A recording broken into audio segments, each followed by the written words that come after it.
Hello everyone.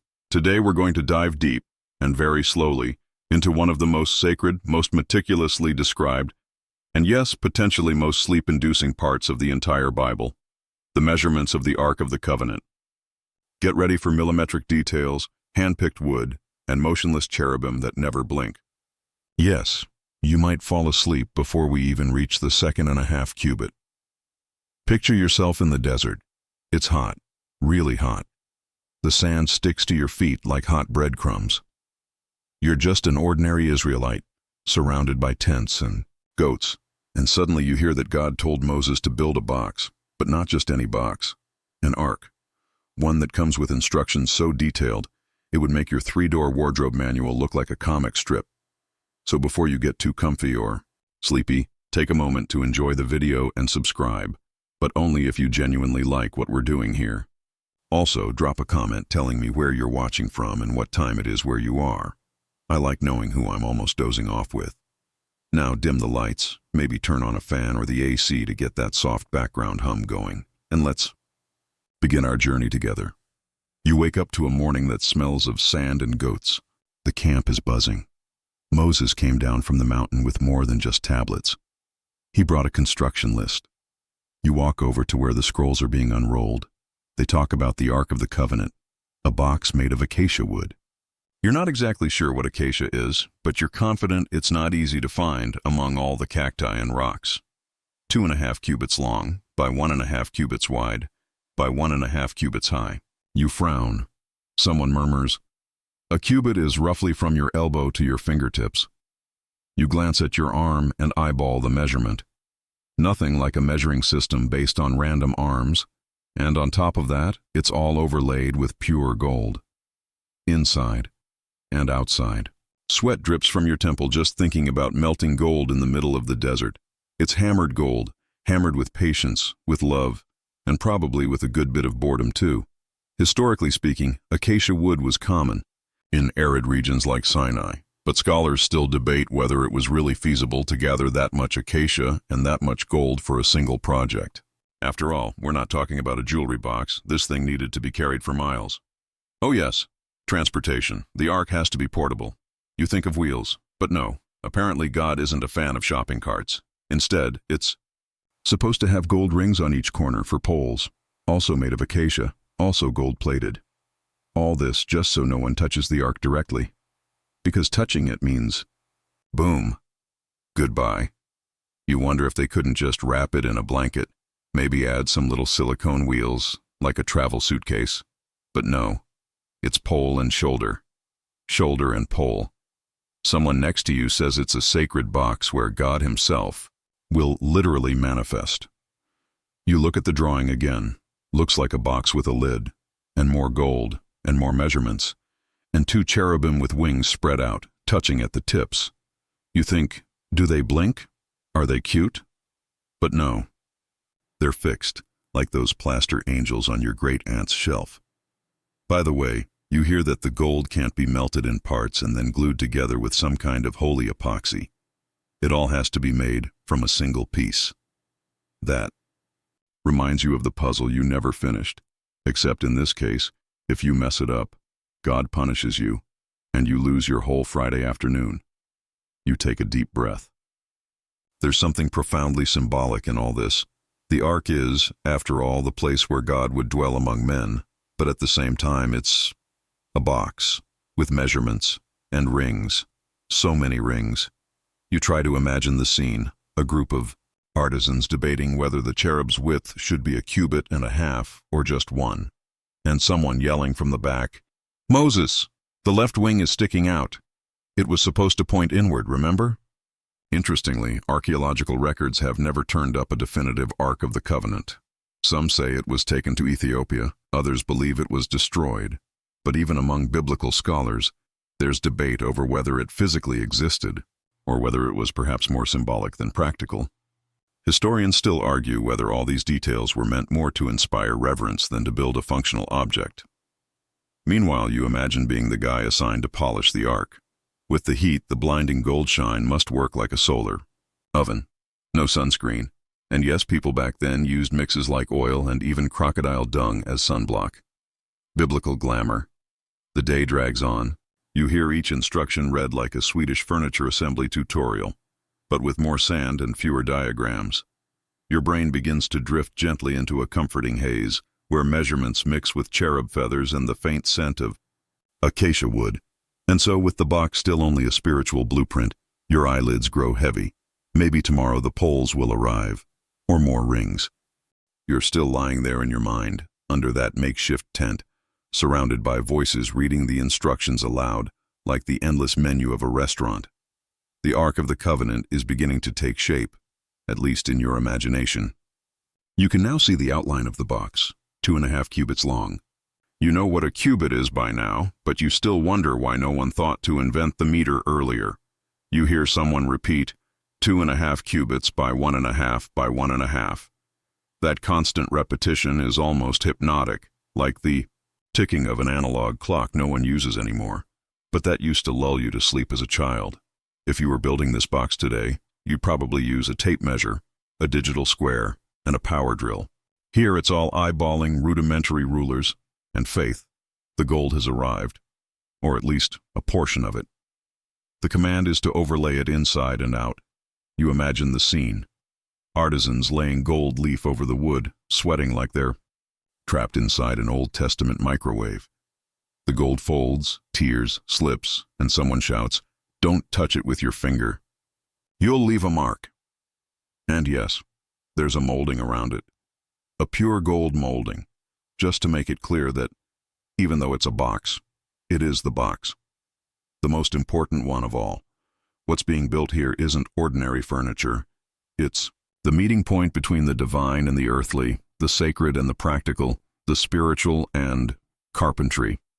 You crouch to peek at one of the artisan's sketches. He's drawn it with charcoal on tanned animal hide. It's like looking at blueprints for an extremely uncomfortable, yet gloriously golden bench. You point at the corners and ask, "What if we rounded this here?" He just stares at you like you've suggested painting the Ark neon. Interestingly, acacia wood wasn't just a random choice. It was resistant to pests, which makes sense in a desert where even the termites probably carry canteens. Plus, the use of acacia appears multiple times in the Bible for building sacred items, sort of the official holy wood. Meanwhile, another group starts measuring and cutting with near-obsessive precision. 1.5 cubits wide. Again. They check it multiple times. One carpenter grumbles, "Didn't we measure this yesterday?" And the overseer replies, "Yes, but Moses asked to verify." 3 times. Historians still debate whether these measurements were meant to be practical or symbolic. 2.5, 1.5, fractional numbers that, in ancient cultures, often represented human imperfection. So the Ark would be a fusion, made by man, but carrying something divine. That's one theory. Another is that Moses was simply trying to describe something he saw in a vision using the language he had. You hear a metallic clink. Someone is preparing the fittings for the rings that will be attached to the sides of the Ark. But that's for later. For now it's just the box, just shapes, just wood, just gold, just measurements. And still, there's something comforting about it all. Like assembling a puzzle whose image you already know, but you still need to click the pieces into place. You approach a stack of already sanded boards. The smell of wood fills your nostrils and almost makes you yawn. The heat of the day passes slowly. The artisans now work in silence, perhaps already numbed by the repetition, and suddenly, a pause. Someone finds a flaw in one of the joints. The mood shifts. Everyone gathers around as if it were a serious crime. "We can't use this piece," says the foreman. And you wonder, does heaven have ISO 9001? You glance out at the horizon and wonder, will the Ark really do all the things they say? Part seas, defeat enemies, shoot lightning, or will it just be a box? Again, your mind returns to the wood, the gold, the symmetry, and you feel your body sink into a deep relaxation. The clouds drift slowly over the camp. A gentle wind stirs the fabric of the tents. A group of children play at measuring things with twigs, imitating the adults. You hear a muffled giggle when one of them says, 2.5 cubits from the donkey to the stick. Desert comedy. You return to the shade of the tent where the box is being assembled. You can already see the final shape. The wood is cut and joined, but the gold overlay is still in progress. One artisan, lying on the ground, carefully presses golden strips onto the wood like he's wrapping a gift for someone who can't tolerate crooked folds. And here's a fun fact. According to ancient rabbinic tradition, the ark actually had 3 boxes, an outer one of gold, a middle one of wood, and an inner one of gold. A kind of holiness sandwich, layer upon layer, as if God really likes to stack purity. You yawn for the 3rd time. Not from boredom exactly, but from that drowsiness that comes when everything around you seems to be in slow motion, as if time itself decided to nap with you. Oh, and remember that crocodile dung sunscreen? Yep, even that was considered valuable back then. And here you are, worrying about a box full of gold. At least it doesn't smell weird. The shadows grow, longer as the sun sets. A bird lands on a pole left on the ground. The artisans pack up their tools, ending the day. The box now looks almost alive, ready to receive its rings, ready to become even more precise. You take a deep breath. The surrounding sounds fade, and the measurements keep echoing in your mind like a gentle mantra. 2.5, 1.5, 1.5. You wake up, or rather, snap out of that sleepy daydream, just in time to witness a new chapter in this epic saga of measurements and precious metals. Today is ring day. Yes, rings. 4 of them to be exact. One placed at each corner of the base of the ark. You might think, well, that should be quick. But no. Each ring is molded from pure gold, and they're not just decorative, they're functional. They're the gateway to the poles. Yes, those poles. You approach the already gilded structure, gleaming under the sun like a heavenly oven, and there you see a group of men debating the exact placement of each ring. It has to be exactly 1 handspan from the base. But whose handspan? Benjamin's. His is the most consistent. You already know how these discussions end. One group spends an hour arguing about which hand is the most biblical. Another just keeps measuring with a marked string. The precision is almost artistic, but with the energy of a meeting that could have been a scroll. The poles that go through the rings also have rules. You're not allowed to remove them. Ever.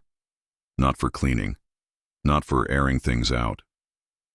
They have to stay there permanently. Which raises the question, did someone once try to remove a pole and have a minor divine incident? It's possible. Historians still debate whether the rule was practical, for quick transport, or symbolic, indicating that God's presence was never to be detached. You watch a carpenter adjusting one of the poles. They're made of acacia too, and also overlaid with gold. Everything has to shine, but also endure. You lightly touch the tip of one, and realize it's hot. Hot like a car seat under the sun. A little more and you'd be cooking your hand. Speaking of which, you remember that time they tried to transport the ark improperly? A man named Uzzah touched it directly. Just to stop it from falling, he was struck down. Just like that. Moral of the story. If God says, don't touch, maybe don't even breathe on it. Meanwhile, you imagine a modern version of the ark. Instead of poles, maybe some silicone wheels with brakes, a silent mode button, maybe even a QR code on the side explaining its functions.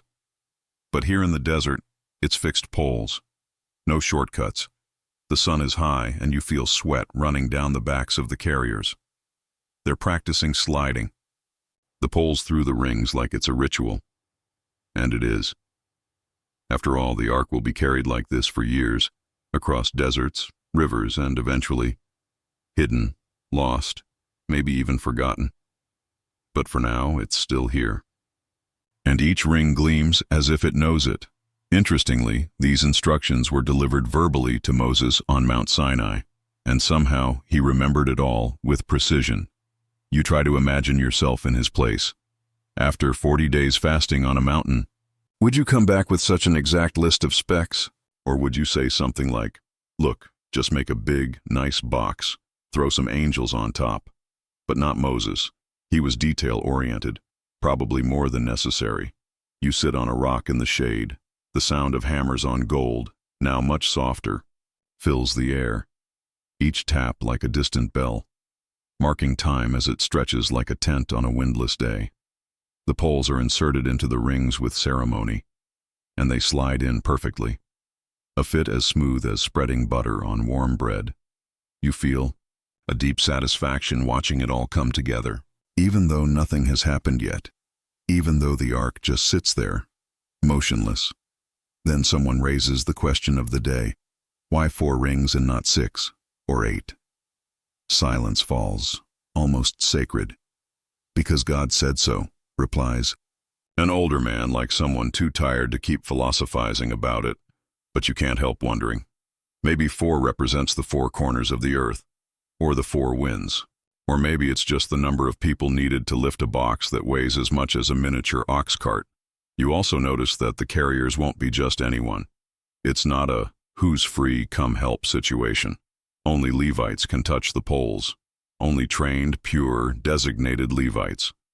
It's almost like being promoted to carry the world's most dangerous trophy, with honor, sweat, and a touch of anxiety. The shadow crawls slowly across the sandy ground. The rings are now fixed, gleaming. The poles are in place, perfectly fitted. You wonder if anyone's ever confused the front from the back. Maybe that's why the cherubim are so important, to remind you which way is forward. Speaking of which, but no, not cherubim, not yet. That's for another moment. For now, you just contemplate this assembly of wood and gold, and think, how many steps to Canaan? The answer doesn't really matter. What matters is that the ark is going with them, suspended, steady, carried by men who know they're not just lifting a box, but something that weighs more on the soul than on the shoulders. You feel your eyelids start to grow heavy again. The heat, the rhythmic sound of tools, the steady routine. It all rocks your mind like a hammock strung between 2 silver columns, and the measurements, always the measurements, return in your thoughts like a soft refrain. 2.5 cubits, 4 rings, 2 poles, 1 promise. You return to your favorite spot, sitting, leaning against a pile of fabrics, watching what looks like a silent workshop where the only sounds are soft hammering and the brushing of gold against wood. Today is lid day, but not just any lid. It's the lid of the Ark of the Covenant, known to its close friends as the Mercy Seat, a name that already feels sleepy just by being pronounced slowly. This lid isn't just a cover. It's not like some divine Tupperware top. It's made of solid gold. That's right, a single piece hammered into perfection. You see the artisans staring at the gold bar with a look that mixes reverence and sheer exhaustion. Hammering gold isn't exactly a light task. It's like trying to sculpt frozen butter with tenderness. But the most curious part is what goes on top of the lid. 2 cherubim. And no, not those chubby baby angels from Valentine's Day cards. These are celestial beings, with undefined appearances, wings stretched out and touching in the middle, facing each other but looking downward, as if they were eternally embarrassed or awkward about making eye contact. You watch the molding process. The artist makes small clay models before touching the gold. One of them complains, if I mess up the wing, the whole piece has to be redone. Again. It's a lot of pressure. After all, the lid must be a single piece, no gluing wings on afterward with hot wax and hoping no one notices. By the way, did you know the Bible doesn't give a detailed visual description of the cherubim? All we know is that they have wings and faces, and should be approached with utmost respect. The rest? Well, that's left to the imagination, and a few prophetic visions that sound like they were drawn in a fever dream. You close your eyes for a second and try to picture the cherubim, but your mind starts mixing wings with ostrich feathers, goat faces, and blinking lights like a sleep mode LED. You give up. Better leave it to the artisans. Historians still debate whether the cherubim on the ark were inspired by mythological creatures from Mesopotamia, those winged guardians often placed at temple entrances. If so, the surrounding cultural influence might have slipped into Hebrew theology, at least symbolically. It's one of those details that makes you yawn, not from boredom, but from slow, heavy information. The lid, or mercy seat, is the place where God would manifest. Literally, a cloud hovering above it would indicate his presence. So that's it. Two motionless cherubim looking down, a slab of gold between them, and the glory of God hanging above it all like an invisible and dramatic presence. You get up and walk around the now assembled structure. The ark looks like a giant jewel, and now it's being crowned with this sacred lid. You wonder if it fits perfectly or needs a little push. But no one dares to test it. If the lid falls and dents a cherub, best not to think about it. Meanwhile, a young apprentice asks if he can peek at the ark. The master artisan replies, "You can look, but don't imagine." The boy looks confused. You get it. Seeing is one thing. Imagining too much is risky, especially with cherubim that may or may not be interdimensional beings with multiple wings and fiery wheels. Yes, that's an alternate version from Ezekiel, but you save that thought for later. You yawn. One of those long yawns that makes your jaw pop. It's not just the heat, it's the rhythm, the repetition, the order. Every part of the ark seems designed to be as functional as it is ceremonial, as sacred as it is tedious to describe. And somehow that's comforting. You notice a detail. The cherubim's wings are angled forward, forming something like a shelter. The idea is that their wings create a space where God's presence can manifest without distraction, like a divine soundproof booth. You imagine God speaking from there, with soft echo, like a voice inside your head. The artisans finally place the lid on the ark. No noise, no deep breath. They just lower it with the reverence of someone placing the final piece of a 1,000-year-old puzzle. And it fits. Effortlessly, silently. No, just give it a nudge. Interestingly, despite the ark's importance, the Bible doesn't describe what happens to the lid after it's placed. No records of maintenance, cleaning, or replacement. It's as if, once finished, it simply remained there, forever. Still. Perfect. And maybe, just maybe, a little underused. You settle back down, now more comfortable. The day's heat begins to fade. The ark, with its gleaming lid and frozen cherubim, looks like a monument to patience. There's no rush. There never was. Everything was made with millimetric precision. And with that same calm, your thoughts begin to slow down. Golden cherubim. Outstretched wings. Faces turned down. A single-piece lid. A box with exact dimensions. And you, watching it all like you're in an open-air museum of the Old Testament. Maybe this is the first time you've truly felt time stop. And honestly, it feels pretty good, like finding that perfect spot on your pillow and deciding you never need to move again.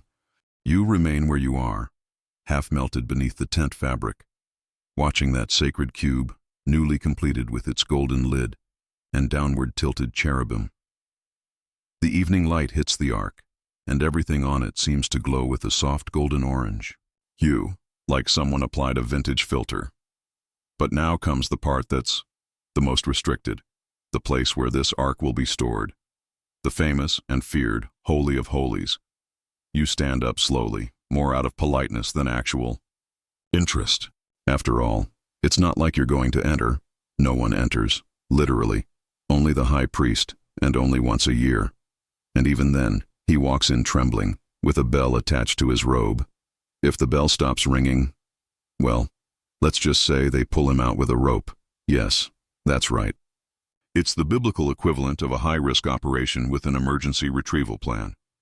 You walk around the main tent, the tabernacle, and hear whispers about the measurements of the inner chamber. The Holy of Holies is exactly 10 cubits, long, 10 wide, and 10 high, a perfect cube. Apparently, God had a near-obsessive love for symmetry. You've lost count of how many times you've heard the word cubit this week. It's almost replaced minute in your mental vocabulary. The inside of this sacred space is draped with heavy ornate curtains, fine linen, purple, blue, scarlet, all embroidered with cherubim too. You think, these cherubim are everywhere. It's like the temple's mascot. And yes, they really are everywhere. The official sacred aesthetic, apparently. Historians still debate whether the Holy of Holies was inspired by Egyptian or Mesopotamian temple models, where the innermost space was reserved exclusively for the deity and never accessed by the public. A common idea in many ancient cultures. But here it's taken to the extreme. No entry, no visibility, no touching. Only the high priest, and even then, with the fear of dropping dead on the spot. You try peeking through a gap in the curtain, but all you see is another heavy veil with complex embroidery. They say this veil separates the normal world from the sacred one. Outside, dust, debates about measurements, kids running around. Inside, total silence, gold, and an invisible presence no one dares to describe. A man beside you mentions that when the high priest enters, he has to bring incense so the smoke covers the lid of the ark, the mercy seat, as a form of protection. You picture the scene. The priest walking slowly, like a shadow puppet. The sound of the bell echoing in the stillness. The scent of burning incense rising. A perfect atmosphere to fall asleep in. You also remember a curious tradition. A rope tied to the priest's ankle before he enters the Holy of Holies. In case he dies inside, no one could go in after him. It would be like trying to rescue someone from a divine radiation zone. Better to pull him out gently, like retrieving a dumpling that fell on the grill. And the ark, back there, alone. It doesn't need light, doesn't need sound, doesn't even need an audience. It just is. A golden rectangle in absolute silence, like a god object in airplane mode. You step back from the entrance. The sounds of the camp return to your ears. Someone's counting how many yards of fabric were used for the tabernacle curtains. Another is adjusting a tent peg. Everything feels meticulously planned. And still, a sense of calm begins to settle over you, like watching paint dry in a portable. Temple scholars still debate what exactly occupied the Holy of Holies over time. Was the ark really there? Was it removed later? Replaced? Some argue it wasn't even in Herod's second temple. But now, as you watch the Levites move about, all of that feels far away, like a slow documentary playing on a hot afternoon. You notice the veil separating the Holy of Holies is so thick that people used to say two oxen pulling in opposite directions couldn't tear it. A strange comparison, but effective. And yes, it's the same veil that, much later, will be torn at the moment of the crucifixion according to the Gospels. A powerful symbol. But for now it hangs there, intact, untouched, completely opaque. You wonder what it would be like to spend a night inside. Just you, the ark, two golden cherubim, and the silence. A perfect setting for drifting into deep sleep. But of course you can't. You're not even allowed to dream of it. Or maybe just to dream. Night begins to fall over the camp. The shadows grow, and the glow of the ark vanishes under the heavy fabric of the tabernacle. The Levites retreat.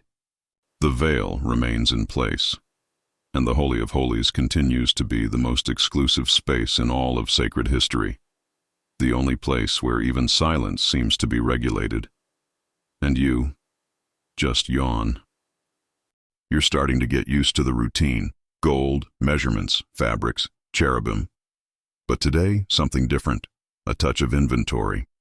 It's the day you find out what actually goes inside the Ark of the Covenant. And prepare yourself for a mild letdown, because despite all the mystery and golden glow, the items stored inside are pretty modest. You approach the Ark, now positioned within the Holy of Holies, still under a protective cloth. The lid hasn't been sealed yet. That only happens once the sacred items are carefully placed inside. Someone announces, 3 items, just 3. And instinctively, your modern brain thinks, that's it. Not even a glowing stone or a magic feather. But no. The first item, the tablets of the law, the same ones Moses received on Mount Sinai. You imagine 2 slabs of stone, letters carved with divine precision, maybe in a font that's part Gothic, part Aramaic geek. They're kept with extreme care. Each tablet looks heavier than a moral decision on a cloudy day. You hear someone say these aren't the originals. Moses smashed those in a rage. True. These are the 2nd edition, or in modern editorial terms, the revised and authorized version. The second item, A jar of manna. Yes, that manna. The mysterious bread that fell from the sky during the 40 years of wandering. Someone brought a portion and placed it in a gold jar, simply to remember. You look at it and wonder if it still tastes like anything, or if it's just cosmic dust now, but no one can open it. That's the rule. The third item might be the most curious. Aaron's staff that budded, a dry stick that, in one notable episode, sprouted flowers and almonds, like a magical wand having a springtime crisis. A sign that Aaron had been chosen by God for the priesthood. Poetic, and a little weird. You picture the other tribes' faces as they watched a piece of deadwood bloom like a sacred Venus flytrap. Historians still debate whether these items actually stayed in the ark for its entire existence. Later scriptures suggest that at some point only the tablets remained. Maybe the manna and the staff were removed, or lost.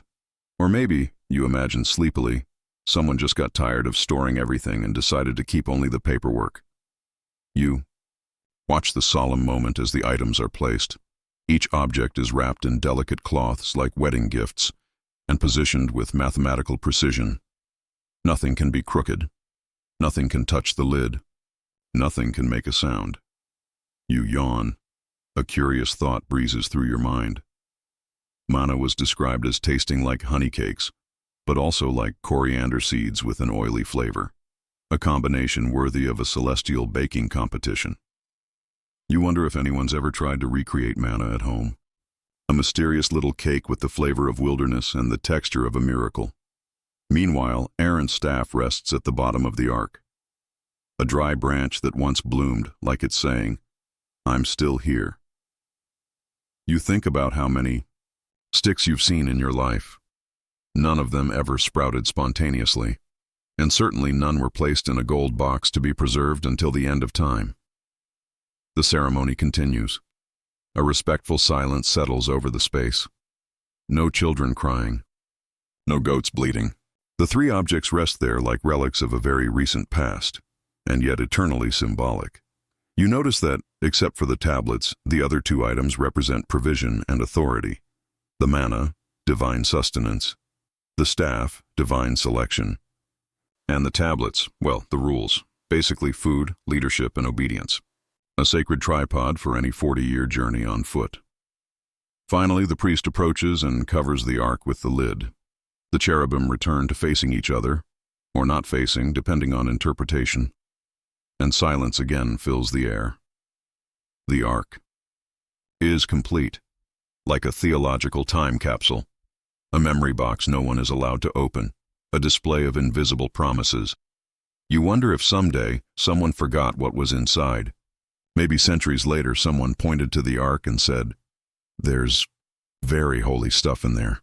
No one really knows what." And that was enough. The sun sets slowly, and the warm light filtering through the tent casts dancing shadows on the veil of the Holy of Holies. You watch the Levites handling the final details, but your mind is already floating, like the incense perfuming the air. The ark, now sealed with the three sacred items inside, seems even heavier, as if symbolic weight had mass.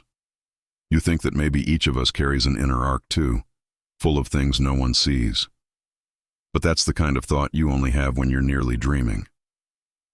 Night falls. The air cools. The cloth over the ark is adjusted one last time, and you hardly even notice when your eyes begin to close. You're starting to get used to the routine. Gold, measurements, fabrics, cherubim. But today, something different. A touch of inventory. It's the day you find out what actually goes inside the Ark of the Covenant. And prepare yourself for a mild letdown, because despite all the mystery and golden glow, the items stored inside are pretty modest. You approach the ark, now positioned within the Holy of Holies, still under a protective cloth. The lid hasn't been sealed yet. That only happens once the sacred items are carefully placed inside. Someone announces, 3 items, just 3. And instinctively, your modern brain thinks, that's it. Not even a glowing stone or a magic feather. But no. The first item, the tablets of the law. the same ones Moses received on Mount Sinai. You imagine 2 slabs of stone, letters carved with divine precision, maybe in a font that's part Gothic, part Aramaic geek. They're kept with extreme care. Each tablet looks heavier than a moral decision on a cloudy day. You hear someone say these aren't the originals. Moses smashed those in a rage. True. These are the 2nd edition, or in modern editorial terms, the revised and authorized version. The 2nd item, a jar of manna. Yes, that manna.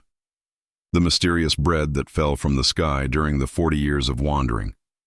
Someone brought a portion and placed it in a gold jar, simply to remember.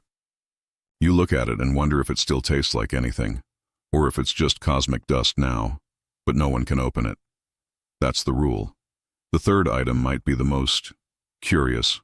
Aaron's staff that budded, a dry stick that, in one notable episode, sprouted flowers and almonds, like a magical wand having a springtime crisis. A sign that Aaron had been chosen by God for the priesthood. Poetic, and a little weird. You picture the other tribes' faces as they watched a piece of deadwood bloom like a sacred Venus flytrap. Historians still debate whether these items actually stayed in the ark for its entire existence. Later scriptures suggest that at some point only the tablets remained. Maybe the manna and the staff were removed, or lost. Or maybe, you imagine sleepily, someone just got tired of storing everything and decided to keep only the paperwork. You watch the solemn moment as the items are placed. Each object is wrapped in delicate cloths like wedding gifts and positioned with mathematical precision. Nothing can be crooked. Nothing can touch the lid. Nothing can make a sound. You yawn. A curious thought breezes through your mind. Manna was described as tasting like honey cakes, but also like coriander seeds with an oily flavor, a combination worthy of a celestial baking competition. You wonder if anyone's ever tried to recreate manna at home.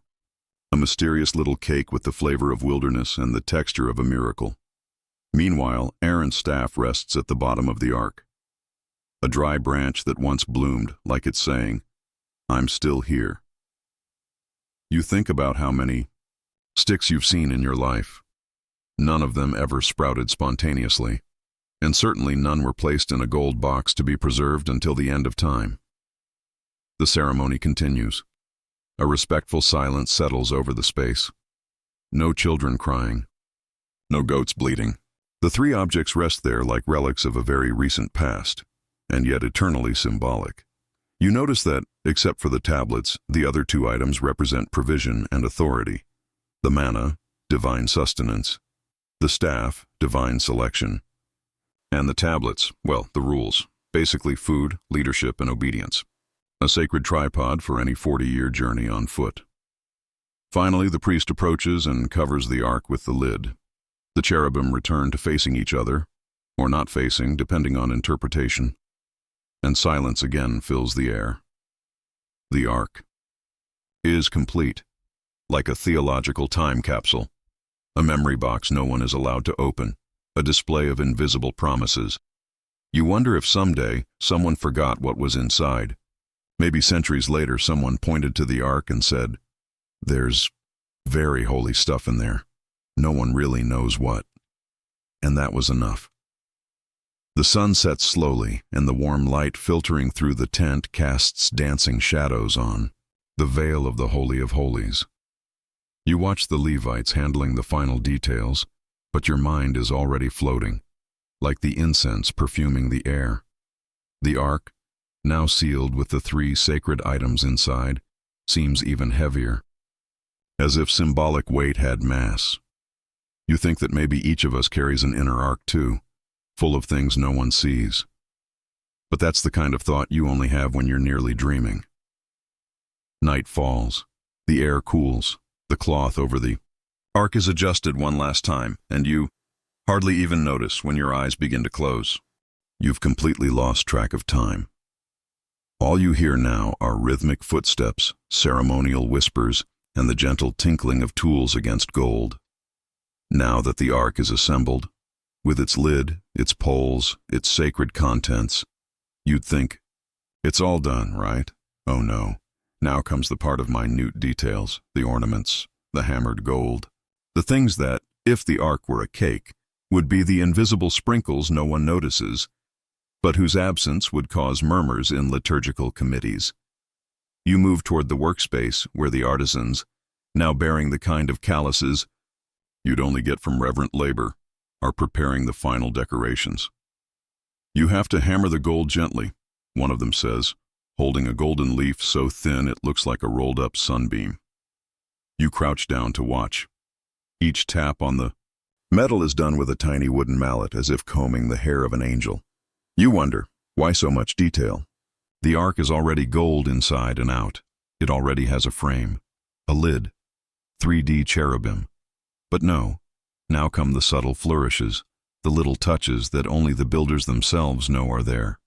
A groove, a line, a nearly invisible rivet, hammered. Over 2 hours in silent chorus, and slowly you realize these details aren't for display. They're for the soul of the maker. As if following such a meticulous blueprint is the only acceptable form of reverence in a place where you can't strip down and scream at the sky. Instead, you hammer. Hammer slowly, with love, and a controlled dose of tedium. Historically, this technique has a name: beaten gold. Unlike cast pieces, it was shaped entirely by hand, a monastic level of patience, an artisanal process that today would come with a wait list and a 10-month payment plan. But here, it's done by faith, and by calloused fingers. You notice something curious. The top edge of the ark receives yet another frame. Yes, another, made of delicately worked gold. A kind of inner border, like a picture frame turned inward. Someone murmurs, it's to show that even what the eyes don't see must carry beauty. You think, maybe that also applies to your own hair, hidden under your head covering, still holding on despite the heat. You approach one artisan who holds a chisel no longer than a fingernail. He's engraving cherubim, yes, them again, along the frame, so tiny they look like winged ants.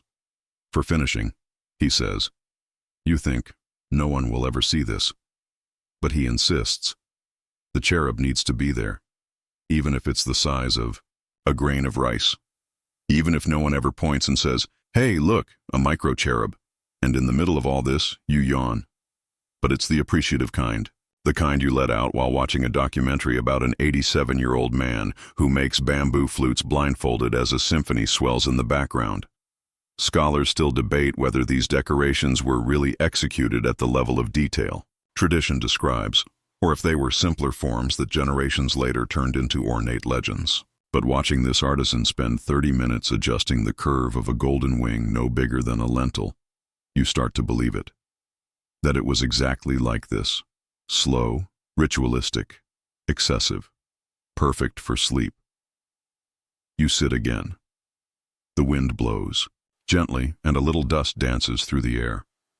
An apprentice appears with a small bucket of water and clean cloths.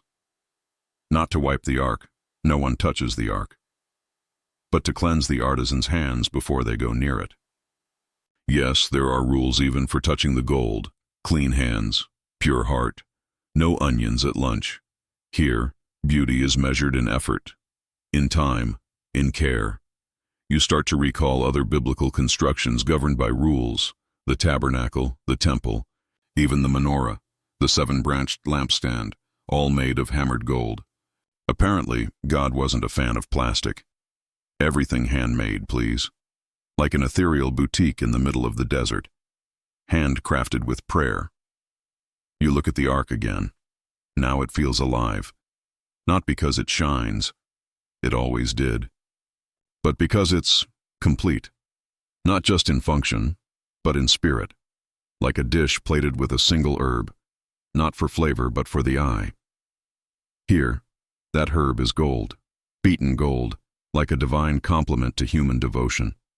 And then you notice one final detail. Small, subtle, fascinating. Each corner of the ark has a raised mark, a barely there ripple in the gold said to represent the 4 cardinal points, a reminder that the ark can go anywhere, but also remain anywhere. Like you, right now, on the edge of entering the final stage of a deep contemplative nap. The light has turned golden in the air, as if the day itself were being wrapped in gold leaf. The artisans gently pack away their tools, folding their cloths with the same care with which they began. The ark doesn't move, doesn't speak, but in its perfect stillness, you feel it, satisfaction, and so do you. You wake up, or maybe you never actually slept, just drifted into a state of slightly drooling contemplation, and notice the movement has shifted. It's no longer about the ark itself. That's done, complete, majestic. Now, the focus turns to what will be its temporary home, the tabernacle. Also known as the tent of meeting, or, for those on familiar terms, the most elaborately designed portable temple ever assembled in the middle of a desert. You rise slowly and follow the sound of hammers and instructions being recited in a monotone. With every step, your brain is soaked in yet another ocean of measurements: curtains, columns, hooks, bases, fabrics, hides, rings, more curtains. You begin to wonder if this section of scripture was written by a poet with OCD. But strangely, it's comforting. You watch as Levites stretch fabric over the newly erected frame. It's like pitching a luxury tent, if luxury tents came with divine specifications. Every piece has an order, every color has a purpose, and of course, every centimeter is measured with biblical precision, quite literally. The tabernacle is divided into two sections: the holy place and the Holy of Holies. The ark, as you know all too well by now, goes in the back, the perfect cube that's been the subject of many of your contemplative trance states. But before it gets there, everything else must be flawless. Yes, the space is portable, but not simple. Its skeleton is made of wooden columns, again, acacia, overlaid with gold. Silver bases support each column. You see the carriers grunting as they fit the parts together. Someone mutters, "Setting this up every day is going to feel like penance." The laughter is short, the silence long. Historians still debate whether the tabernacle's portability was really as practical as described. After all, we're talking about tons of materials being dismantled and reassembled every time the camp moved. Probably the greatest pack-and-go saga in the history of sacred interior design. You take in the fabrics that form the roof and interior walls. Expensive cloth, fine linen, blue, purple, and scarlet, all embroidered. And yes, more cherubim. You count 5 just on one 3-cubit panel. The aesthetic here is clear. More is more. Then come the hides. Rams' skins dyed red, and skins of, well, the word is unclear. Badger, dolphin, dugong. Scholars still argue, because ancient Hebrew wasn't exactly zoologically specific. Whatever the animal, the final layer is a thick, durable hide. Sunproof, windproof, curiosity-proof. You remember an obscure rabbinic tradition.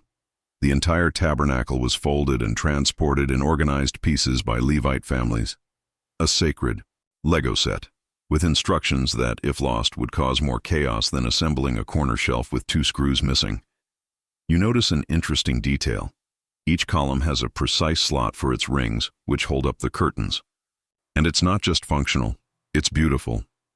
A repeating pattern that makes you want to run your finger along the edges just to feel the texture, but you don't dare. You've learned how this people feels about touching things you shouldn't. You also realize the tabernacle's floor isn't paved. It's sand, plain and simple.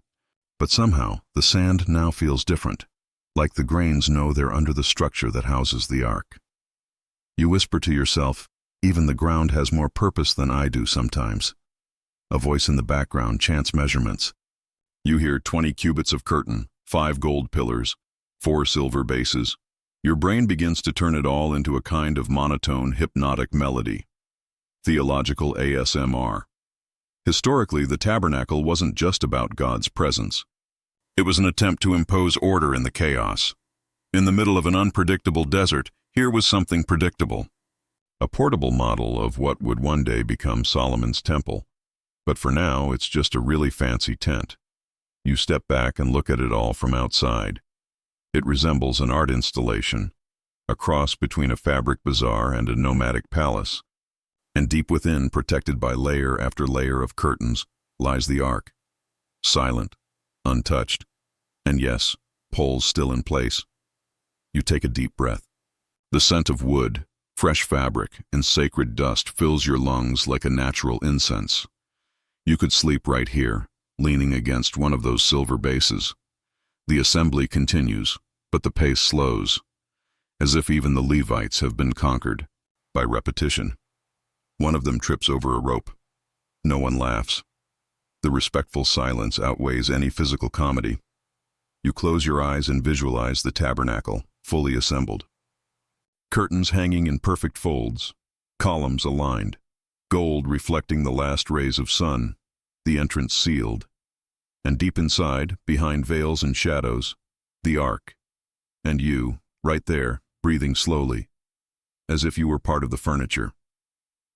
You're already used to the tense aesthetic by now. Golden wood, layered fabrics, cherubim everywhere. But now you enter a new chapter. And surprisingly, it involves hides and colorful cloth. Many hides, many fabrics, and each one has its own color, its own thickness, its own embroidery style, and its own reason to exist. It's like walking into the curtain aisle of a store designed by God himself, with a 40-page catalog just for the lining. You approach the pile of materials and realize this isn't just fabric. It's a system, a soft architecture made of symbolic colors, knots tied with specific methods, and a scent of warm wool that seeps into your nose like a damp blanket drying in the sun. The first fabric the Levites unroll is fine twisted linen, a light, delicate weave embroidered with figures of cherubim, always them. It seems it's not enough to protect the ark. You have to do it with celestial style. From a distance it looks plain, but up close you see that golden threads are embedded into the linen like veins of sunlight. Next come the colored fabrics, blue, purple, and scarlet. The sacred chromatic triad. Blue represents the heavens, purple royalty, and scarlet sacrifice. You don't know if you buy all the symbolism, but the effect is, in fact, hypnotic.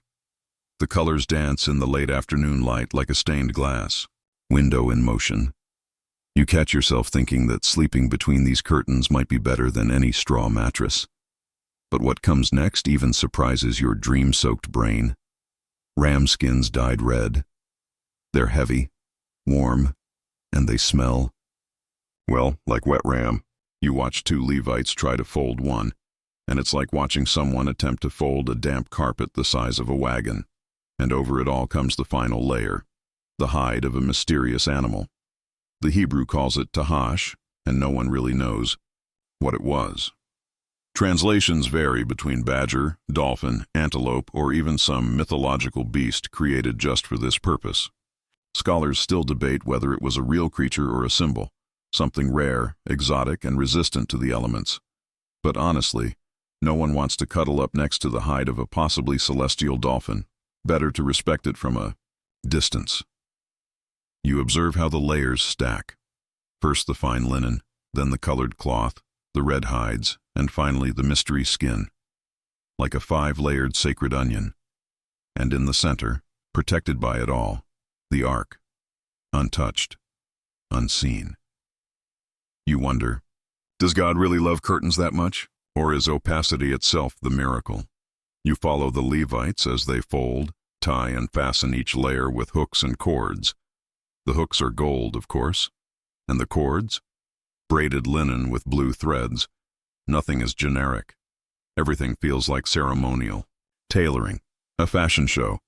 For a sacred box that doesn't move, doesn't speak, and lives under constant cover. You think about modern fabrics, polyester, jersey knit, Egyptian cotton, and it all seems so impersonal by comparison. Here, every fold of fabric seems to carry a full verse of meaning. A preacher could explain the color purple alone for 40 minutes and still have time for an altar call. Curiously, the Bible is extremely specific about the curtain count. 10, all the same size, sewn in 2 groups of 5. Each group joined with blue cords and gold clasps. You think, why so much symmetry? Wouldn't 7 and 3 work just as well? But no. The pattern is strict, and you respect it, even if all you can do in response is yawn. You hear a Levite mention that each curtain was 4 cubits wide and 28 long, and your brain turns that into a cosmic blanket, stretched beneath, the stars covering the presence of God like a swaddled celestial infant. You sit on one of the folded ram skins. It's softer than expected, warm, as if it had absorbed heat from the altar. A young apprentice passes by with a roll of scarlet cloth and trips, spilling color across the ground. No one scolds him. The fabric is quietly picked up, carefully folded again. Like everything here. Done, undone, redone. Always with reverence, and yes, a good deal of repetition.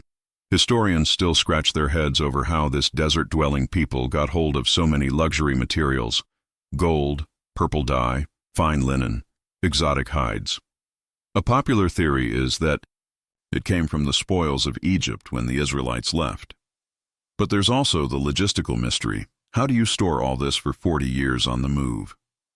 The answer seems to be, with lots of cloth, lots of boxes, and a level of discipline that would make any warehouse manager weep with joy. The tabernacle, with its curtains draped and hides layered, is nearly complete. You take in the final result. A covered sanctuary, closed off, looking like a tent from the outside but glowing inside like a spiritual palace. You smile slowly. Because nothing puts you to sleep quite like fabrics, folds, and measurements repeating like a lullaby sung by a celestial tailor. And for a moment, as the cloths ripple gently in the wind, you feel wrapped in those same layers. As if each curtain added to the tabernacle is also being draped over you, calmly, silently. You barely move, and it's just as well, because what comes next might be the most repetitive yet oddly comforting part of this whole journey with the Ark of the Covenant. The duplicated measurements, the redundant fabrics, and the knots that perhaps no one ever untied again. You watch as the Levites unroll more and more panels, curtains, folds, and cords. It's as if the Bible has entered a divine interior design loop. You think, haven't we done this already? Yes. But now it's again, just with more detail. And you get it. God likes repetition. Or maybe Moses was just extremely cautious. Or maybe the scribe had déjà vu and forgot he'd already written down the same measurement 12 verses ago. Historians still debate whether this was common in the literary styles of the time, or whether someone just really liked reinforcing the idea, like a kind of sacred embroidery. You hear a Levite reciting for what must be the 5th time. 5. Curtains joined to 5 more with blue loops. Then, each curtain 28 cubits long, 4 cubits wide. And again, 10 curtains in total. By now you've nearly memorized it. It's like a song, a monochromatic lullaby of the tabernacle. Meanwhile, the loops are tied, one by one, twisted linen cords, blue cords, scarlet cords, gold clasps, bronze clasps, and clasps of, we're not sure what, but it definitely seems important. Every connection is tied with millimetric care, as if someone would come later and conduct a divine inspection. You approach a group of assistants folding a curtain. One of them mutters, "I folded this yesterday, and the day before." Another replies, "Today's just reinforcement knots." You crouch down to see the knot. It's complex. A kind of double-looped half-turn that looks like the most religious scout manual entry in history. You try to mentally untie it. Fail. And yawn. Strangely, the redundancies follow a pattern. First the curtains are described, then the loops that join the curtains, then the hooks that join the loops, then how it all connects to the columns, then, again, the cloth. It's like a masterclass on how to assemble and disassemble a sacred stage without ever losing a curtain ring. You notice, the fabrics are always sewn in pairs. First 5 with 5, then 6 with 6, and you wonder, why not 12 at once, or 7 and 5, or 3, 3, 3, and 3? But you already know the answer. It's because that's the pattern. The pattern is the point, because falling, asleep to repeated measurements, is its own unofficial form of sanctification. You watch the curtain panels being aligned. The slightest gust of wind throws the sequence off, and someone rushes to correct it. Velcro hasn't been invented yet, so every connection depends on loops, knots, hooks, and more loops. You recall a curious side note from Scripture. Even the tabernacle's utensils had specific measurements, from the spoons to the bowls. And, yes, even the tent pegs. Everything counted, everything tallied, like the inventory list of a holy campsite. You imagine a Levite unrolling a scroll and saying, "We're missing 3 loops. Without them, we're not opening the service." Modern scholars try to find theological meaning in this obsession with symmetry. Some say it reflects the perfection of God. Others believe it was a teaching model for order and purity.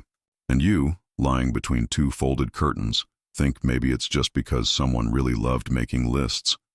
You hear the sound of fabric friction, a panel being pulled accidentally, misaligning the gold hooks. 2 assistants hurry over. The hook is reattached, the cloth adjusted, the knot retied. You watch it all like someone watching a silent choir rehearse the same note for hours. And strangely, it's beautiful. You yawn again. Not from boredom exactly, but from a kind of peaceful saturation, like someone who's eaten the same dish every day until it becomes a flavor of childhood. The scent of the fabrics, the gentle heat of the tent, and the ritual monotony have merged into your body. Up ahead, an old Levite reviews the sequence of connections for the 3rd time. First the gold hooks, then the bronze ones, then the triple knots, then the side hems. You smile inwardly. If this isn't the desert version of ASMR, nothing is. And so the day continues. The curtains are fixed, the hooks aligned, the cords tied with just the right tension. Not too tight, not too loose. You realize that even in a world without screws, zippers, or tape, the sacred is held together with patience and nearly liturgical repetition. You rest your head against the base of a column. The sound of measurements continues, now fading into the background as soft murmurs. 4 cubits wide, 28 cubits long, 10 in total, 5 with 5, 6 with 6, and somehow everything feels right, strangely comforting. You wake slowly, as if returning from a dream where every wall felt like twisted linen. And the first sound you hear today is the deep, echoing scrape of heavy objects being dragged. Rails, columns, and bases of silver. If the curtains were the delicate veil of mystery, you've now entered the structural phase.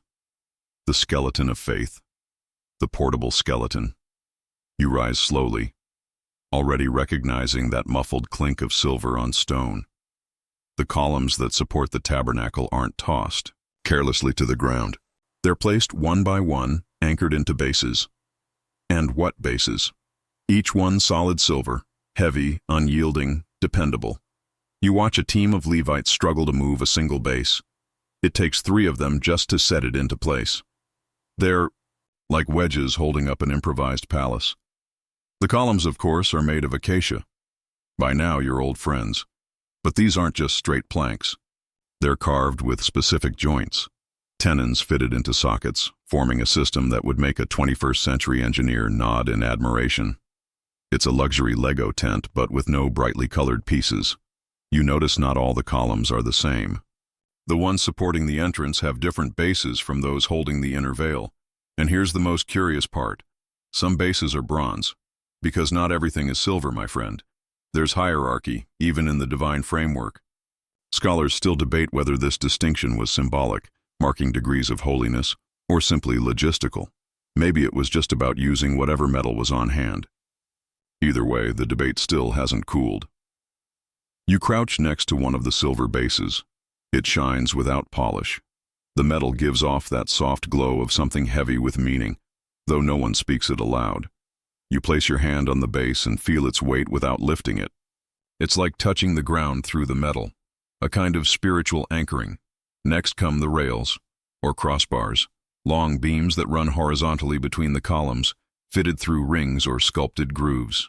They're what keep the tent from collapsing in the desert wind, a lateral embrace between columns. And then there's the rail, the central one, the one that runs through the columns, from one end to the other, like a spine through a holy rib cage. Scripture gives it special attention, and so do you. It's silent, invisible and essential, like good advice, or naps that come exactly when needed. You follow the Levites as they measure the space between each column. The distance is exact. Nothing is close enough. No one's eyeballing it. Every gap is sacred, as if even the air between columns matters. You yawn, but keep watching. The sound of the rails sliding into place creates a rhythm, like the tabernacle is being assembled to the beat of sacred percussion. You half expect someone to start chanting measurements like a mantra. 5 cubits, 3 hooks, 7 columns. You recall a lesser-known detail from some sermons. The column joints were reinforced with silver rings, which held the curtains and hooks. This formed a kind of belt for each column, a belt of purity maybe, or just really good divine engineering. You notice each piece has a designated spot. You can't swap the north column with the south. Each one is labeled, marked, numbered. Misplace a piece and the whole thing won't fit. It's like a puzzle where all the pieces look similar but none are quite interchangeable. And here, a mistake could earn you a ritual reprimand, or at least a very stern Levite stare. And remember, all of this, columns, rails, bases, must be assembled and disassembled every time the people move. It's a mobile temple with the formality of a cathedral. You imagine the daily schedule. Day 1, raise the columns. Day 2, set the rails. Day 3, hang the curtains. Day 4, nap well earned. Historians estimate there were at least 60 columns in total, each with its own base and purpose, which turns tabernacle setup into a logistical ballet, a choreography of weight and alignment. You watch as one column slips slightly out of line. 3 men rush in, adjust, refit, and the rail clicks back into place. You notice the men handling. The silver bases wear leather wraps around their hands. The metal heats under the sun. And no one wants blisters from mishandling sacred infrastructure. A quiet detail catches your eye. The entrance columns are taller and they wear golden caps. Yes, even the heads of the columns have crowns, because even wood wants dignity. Chachutiwon. Yawn again, deeply. The rhythmic sound of assembly lulls your thoughts. The columns rise, the rails connect, the bases hold, and everything moves at once, but with no rush. You realize the structure is now complete. A frame of wood and metal that holds not just a physical space, but a symbolic one. A square of intention where the divine meets the human. Or maybe just a really well-built box where you'd love to take a nap. So you sit back down, surrounded by quiet columns, invisible rails, and bases firm as the sleep that's slowly reaching for you. And for now, it's enough. You now recognize the footsteps, the sound of sand shifting beneath Levite feet, the low creak of columns settling into their bases. But there's a new kind of activity taking place. Less noise, more planning. It's time to talk about the Levites and their endless tasks. You watch them. Each one knows exactly what to do and what not to do. There's no improvisation. No one wakes up and decides, today I'll help with the curtains. No, each tribe has specific responsibilities. It's like an eternal shift schedule, where the HR manager is Moses and the overall supervisor is God. The Levites were chosen to serve the sacred, but even among them there are divisions. The sons of Kohath, for example, are the only ones allowed to carry the most sacred objects, like the ark, but even they can't touch it directly. Only after the sons of Aaron have wrapped it, like a high-security holy delivery. The package must be sealed before transport. You approach a group from the Merari clan. They're coiling ropes and dragging tent pegs. Not glamorous, but essential. Without the ropes, nothing stays up. Without the pegs, the tabernacle sprawls like laundry on a windy line. On the other side, the Gershonites handle the curtains, the fabrics, the coverings. They fold and carry them like wedding dresses, long, precious, and prone to wrinkles, and every fold has its designated side. You've seen folds before, but these come with a protocol. You wonder what their training looked like. Did the boys learn from childhood? This is a silver hook. This is the eastern edge of the blue fabric. This is the standard knot for inner curtains. You imagine a Levite school, folding class, transport class, and how not to die by touching the ark class. Historically, some say this kind of organizational structure was one of Israel's great strengths. In a time when many religious rites were chaotic, theirs was choreographed with precision. Everyone in place, everyone on time, everyone sweating in their assigned square. You see a mental spreadsheet of shifts. Kohathites, morning duties. Gershonites, 2 p.m. folding session. Merarites, north side assembly. And if anyone swapped tasks, reprimand guaranteed. Because in sacred service, even the rotations have hierarchy. You approach a Levite inspecting the transport poles. He runs his hand along the wood, searching for invisible cracks. If this breaks in the desert, he mutters, we have no backup. You nod. A broken pole doesn't sound like much, unless it's the one for the ark. Then you might need a new high priest. Speaking of which, the high priest is a Levite too, but in a category of his own. While most deal with logistics, he handles liturgy, and he alone enters the Holy of Holies once a year. With a checklist so long, you'd rethink even a simple restaurant order. You remember a curious fact. The Levites received no land as inheritance. Their inheritance was the Lord. But practically, this meant they lived off what others gave, and in return, they assembled, disassembled, and maintained the house of God with a near monastic discipline, desert edition. You spot an auxiliary tent where fabrics are stored by color, by use, by time, a sort of sacred wardrobe. A Levite places each item in its proper spot like he's organizing a board game where a single misplaced piece might cause a cosmic glitch. The musical Levites haven't shown up yet, but you know they exist. Somewhere else in camp, someone's rehearsing psalms, trumpets, and portable harps. Yes, even praise was a Levite task, and maybe, just maybe, you'd prefer to be in that group, sitting, tuning your instrument, waiting your turn to play.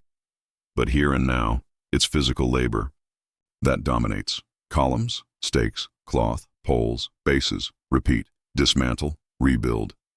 And yet, no one seems annoyed. Tired, perhaps, but never careless. As if repetition itself builds an inner rhythm. Like the slow breathing of someone who's accepted that sacred work is also exhausting. Scholars still debate whether the Levite organization was as rigid as the text describes or idealized over time. But you're seeing it firsthand. And what you see are men who don't ask, why, just, when is it my turn? You step back, watching the poles being tied, the fabrics folded, the bases stacked. The routine feels endless, like the desert itself. But maybe that's the beauty of it.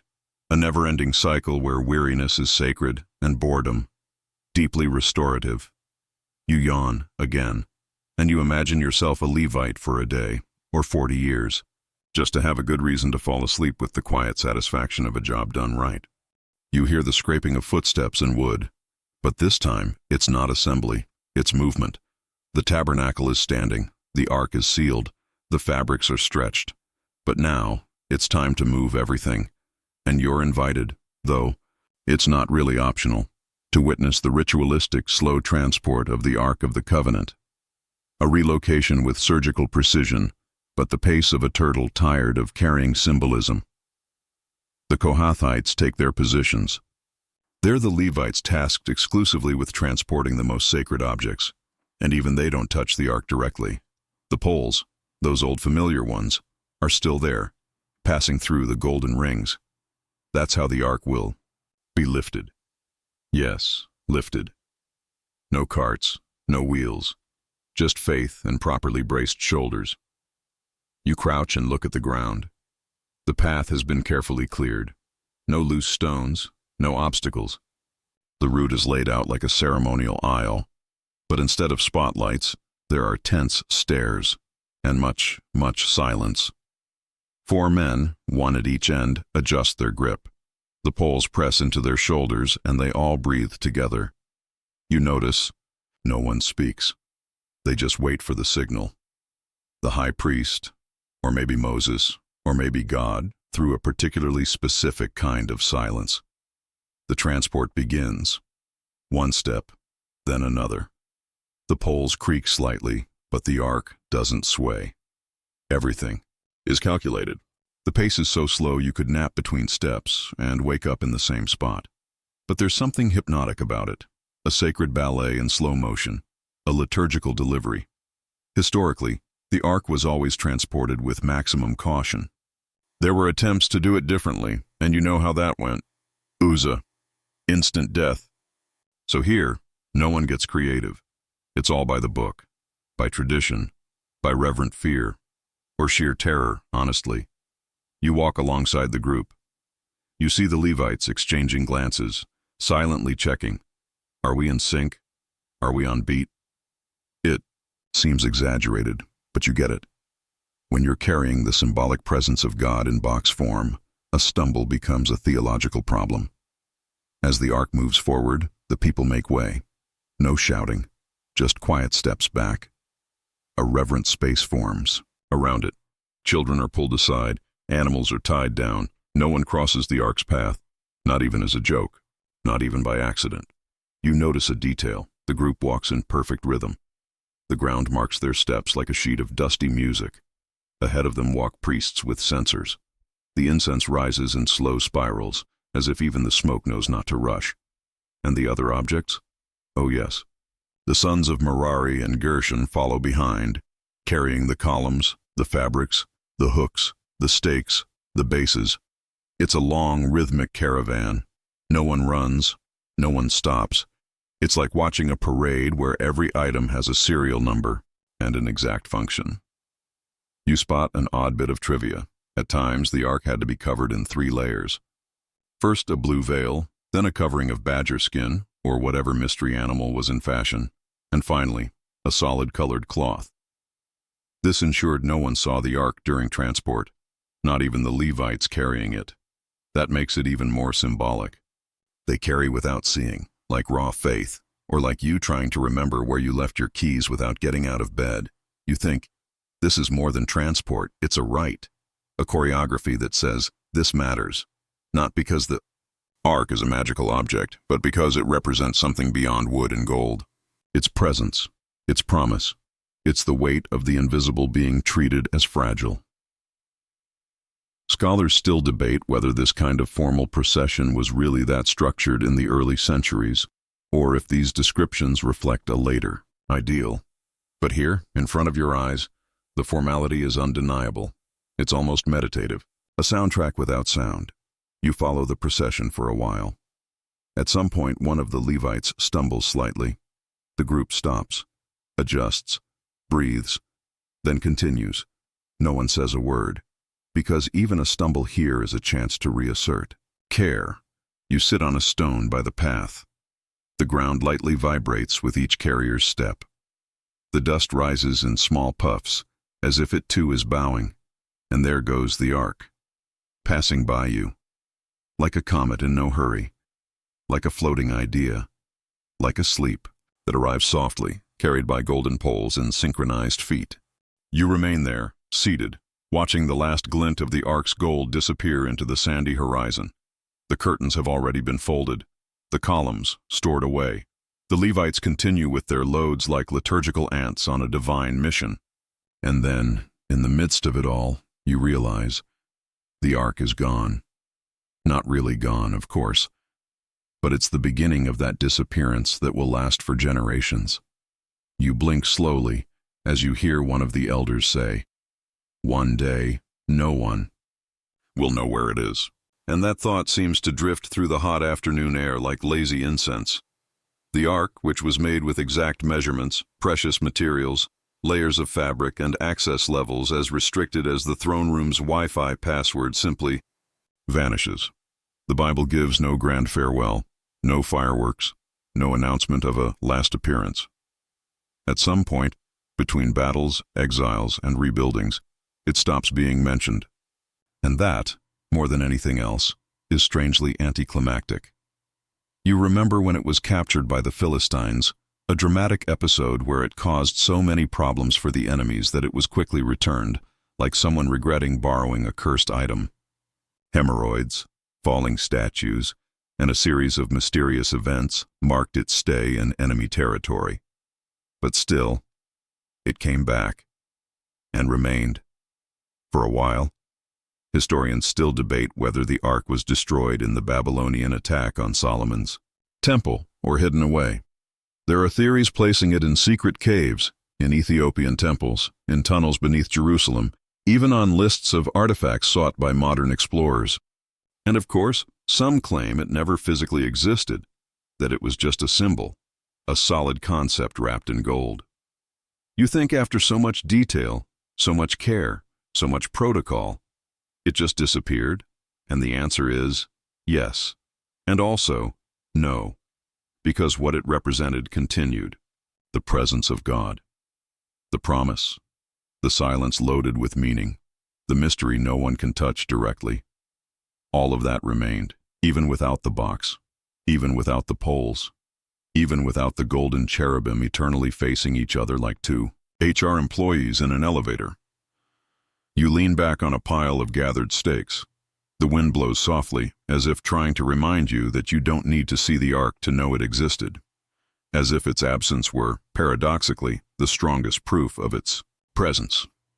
And there's something comforting in that. The idea that the most sacred doesn't always need to be visible. That silence is also a message, that the disappearance of the ark may have been its greatest act, because no one could idolize it completely.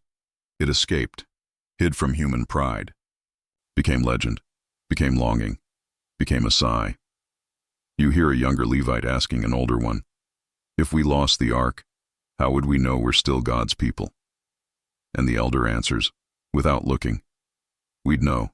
The rest is just a box." That phrase lingers in your head like a slow song. The rest is just a box. You take a deep breath, close your eyes, and feel the weight of what was carried, built, decorated, dismantled, and finally, forgotten. And yet, remembered in every detail you heard for hours and hours: the gold, the acacia, the measurements, the fabrics, the rings, the poles, the cherubim, the knots, the hooks, the Levites, the rails, the veils, the bases, the smell of badger skin, the sound of footsteps carrying the invisible. All of it now rests in memory, and maybe, too, in sleep. Now that the ark has vanished, not only from sight, but also from the storyline, you feel your whole body lighter, as if every repeated measurement, every fitted pole, every cherub-embroidered curtain had built a nest of calm in your mind. The desert. Sounds dissolve. The heat of the day gives way to the coolness of night. The dust settles, and silence sets in. Not the tense silence of sacred moments, but the welcoming silence of everything being in its place. The ark may be gone, but you still see it. Not with your eyes. With that part of the mind that blends history and dream. It's there, wrapped in cloth, stored in some corner of time, resting just as you are now. You stretch out. Your neck sinks deeper into the pillow. Air flows in and out of your chest in a rhythm that matches the slow steps of the Levites. Inhale, exhale, like poles being fitted, like curtains being unrolled, like columns being raised in slow motion. And you know, it doesn't matter where the ark is. What matters is that you made it here, that you listened to every detail, every number, every stitch with sacred patience. Now it's time to rest. The light is dim. The sound around you is just a distant hum. The world has slowed down. The body has relaxed. And sleep, that invisible Levite, begins to carry you into the Holy of Holies of rest. Good night.